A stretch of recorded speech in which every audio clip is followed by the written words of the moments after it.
What if the real reason you feel stuck isn't because you're not motivated enough or organized enough or even healed enough? What if the real reason is that you're carrying too much, too many expectations, too many roles, too many invisible obligations that drain your energy before your day even begins? In today's episode, we're not talking about doing more. We're talking about letting go of perfectionism, emotional clutter, and the outdated identities that no longer fit the woman you're becoming. Reinvention doesn't start with adding more. It begins with releasing what no longer fits: outdated roles, identity fatigue, and the weight of obligation. When you clear the energetic noise, you create space for clarity, purpose, and self-trust. Real reinvention begins with clearing space so you can finally breathe again. So if you've been craving clarity, energy, and the confidence to make a fresh start, this episode is for you.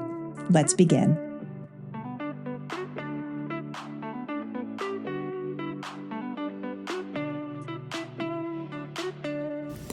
Welcome to How to Lose the Weight, the podcast for women ready to stop waiting for someday and live life now. I'm your host, Holly Toscanini, and I'm here to help you break free from perfectionism, self-doubt, and the someday mindset. Together, we'll dive into real conversations about self-trust, empowerment, and living authentically.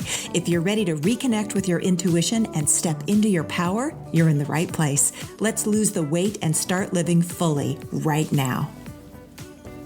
Hey friends, welcome back to How to Lose the Weight, the podcast for women over 40 who are done postponing their lives and finally ready to trust themselves, live boldly, and take up some space, messy, real, and absolutely unfiltered. I'm your host, Holly Toscanini, author, coach, and creator of the Reinvention Code. And today's episode, it's a big one. Not because it's flashy, but because it's essential. Here's the truth. Reinvention isn't just about adding. It's not about becoming more productive, doing more healing work, or learning more strategies. It's really about letting go of the emotional clutter, the roles we've outgrown, the perfectionism that's exhausting us, and the obligations that keep us living somebody else's life. If you've felt tired, stuck, or like your next chapter is waiting just beyond a fog, you're not alone. And you're not broken. You're just full, too full to move forward. So today, we're going to clear some space. And if you stay with me through the end, I'll tell you exactly how to get my free guide, the Intuitive Pivot Planner, a clarity breakthrough tool, so you can start making real soul-aligned progress today. So I want to start by asking you something. Have you ever gone to clean out a junk drawer or your closet thinking, this will take 10 minutes, and then suddenly 2 hours have passed and you're sitting on the floor surrounded by stuff you forgot you even owned? Now you're headed down memory lane and end up shoving it all back in because all of a sudden it just all feels like too much. That's what happens to so many of us emotionally. We're carrying decades of unseen weight, resentments we've buried, expectations we never agreed to, decisions we keep replaying, the shoulds and the not yets and the maybe whens. I call this emotional and energetic clutter. And it's the number one reason many women feel exhausted even when they're not physically doing too much. And let's be honest, I didn't hit burnout because I was doing too much. I hit burnout because I was holding on to too much. It wasn't the work. It was the weight of trying to be everything to everyone all the time. So I want to ask you, what are you tired of thinking about every day? What's taking up mental and emotional space and giving you absolutely nothing in return? That's your first clue. So I want to talk about something that doesn't get nearly enough airtime, especially among women over 40 who are doing all the right things, but still feel utterly depleted. Identity fatigue. Here's how I define it. It's the soul-level exhaustion that comes from performing outdated roles for too long. And I do mean performing, because most of these identities, we didn't choose them. We inherited them. We absorbed them from the culture, our childhood, our trauma, our roles as daughters, partners, employees, and mothers. We were told to be the competent one, the woman who never drops the ball, even when she's drowning. Or the fixer, the one who keeps the peace and manages the drama and cleans up all the emotional messes. Or maybe you're the selfless woman, one who always puts herself last and never admits she needs anything. Or maybe you're always together mother, calm, organized, emotionally regulated, even when you're screaming on the inside. Or maybe you're the good girl, polite, pleasing, agreeable, never too loud, too bold, or God forbid, too much. Sound familiar? Well, here's the thing. We don't just play these roles. We actually become them, and we wear them like armor. And after a while, we forget they were ever just costumes. We confuse who we are with who we had to be to survive, to be loved, to be accepted, to keep things from falling apart. And after decades of shape-shifting, we wonder why we're so damn tired. It's not just your hormones. It's not just your schedule. It's the weight of performance. I'm going to tell you a story. About 6 years ago, maybe a little longer, I was going through an incredibly difficult season in my life. My marriage was ending. My body was changing. I was working 3 jobs. I was in perimenopause, overwhelmed and spiritually disconnected from everything that used to give me a sense of direction. And someone very casually said to me, "Holly, I just admire how you always have it all together." And I smiled. But it took everything in me not to cry, because the truth was I was falling apart behind the scenes. And I didn't know how to not hold it all together. I'd spent years training the world to believe I was fine, high-functioning, resilient, polished, because that's what made me feel safe. And to be honest, it had worked. I mean, people respected me, trusted me, and relied on me a lot. But they didn't really see me. They saw the identity I had curated, and that identity was choking the life out of me. That's identity fatigue. Not just being tired from doing too much, but being tired of who you have to be in order to belong. Now, I want to pause and talk to you, the woman listening who feels this in her bones.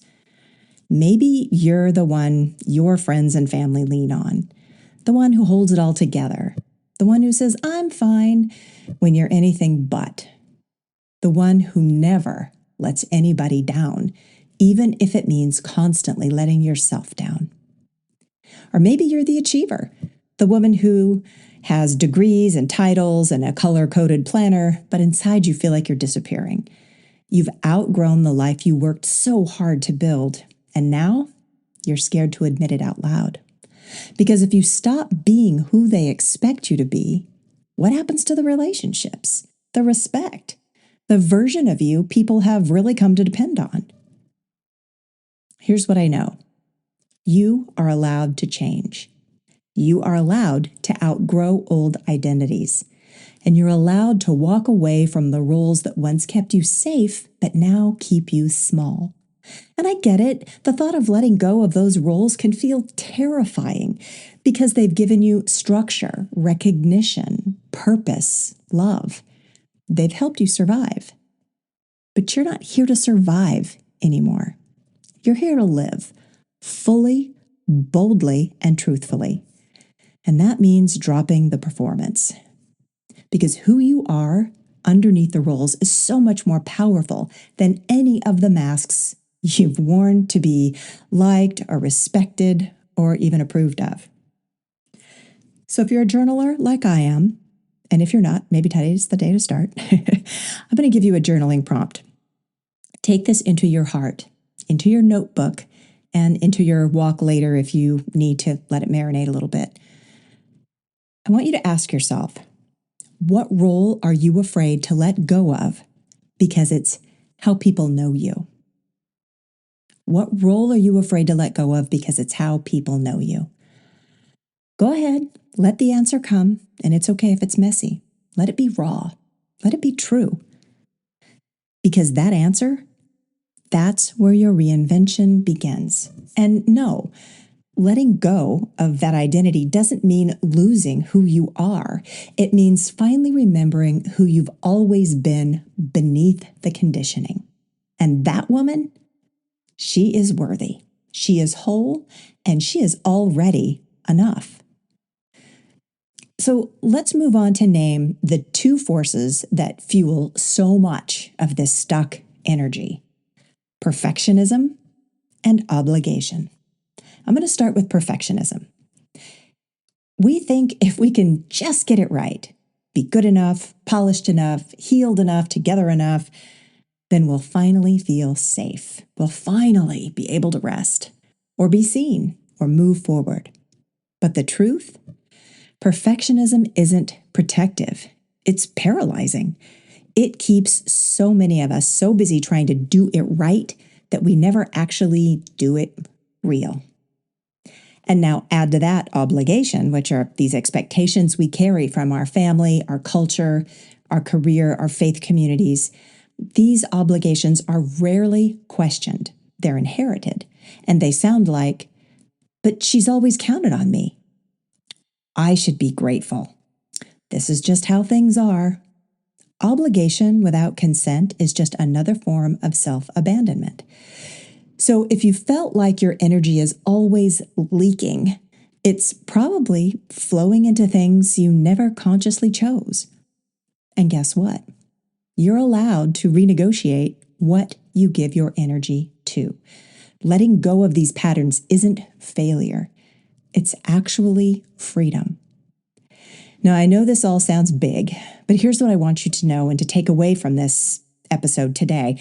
Letting go does not have to be dramatic. You don't have to burn it all down or disappear into a cave of personal development for a month. Sometimes letting go is quiet. It's simple. It's a micro pivot. It might look like pausing before saying yes. It might look like answering, "Can I get back to you?" instead of defaulting to "sure." It might look like taking a day off without explaining yourself, or finally unsubscribing from the email list, the toxic friend, or the version of you that's no longer aligned. Letting go might also be writing a goodbye letter you never send, or putting down the book you should finish, or finally wearing the dress you love, even if it shows your arms. None of this is small. Every single act is a step towards self-trust. So here's another journaling prompt I want you to sit with this week. Ask yourself this: what am I done pretending I'm okay with?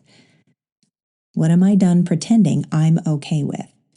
Because pretending is a form of emotional labor, and you don't have to carry it anymore. See, letting go isn't about creating emptiness. It's about creating space. Because when we release what's not ours, what rises to the surface? I'll tell you. Intuition, clarity, power.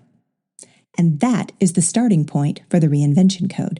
Not a perfect plan, but a wide open space to finally hear yourself again. It's not about fixing yourself. It's about freeing yourself. So what do you do next? You take one small, soul-aligned step. And I've got something to help you do just that. It's called the Intuitive Pivot, a Clarity Breakthrough Planner, and it's totally free.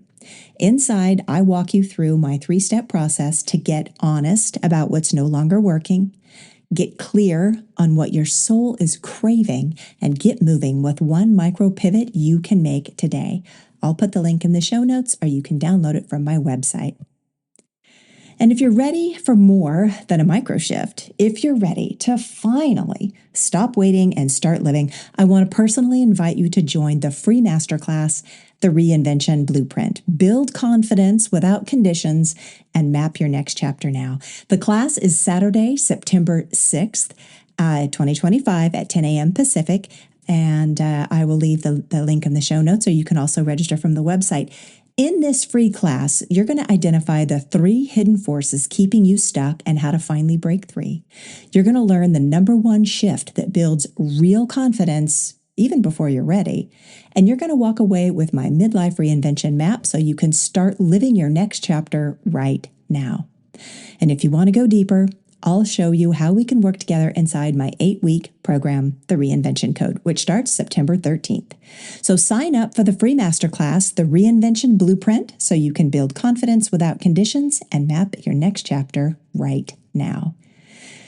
See, letting go isn't a loss. It's a return. It's how we come back to ourselves, our voice, our truth, our energy.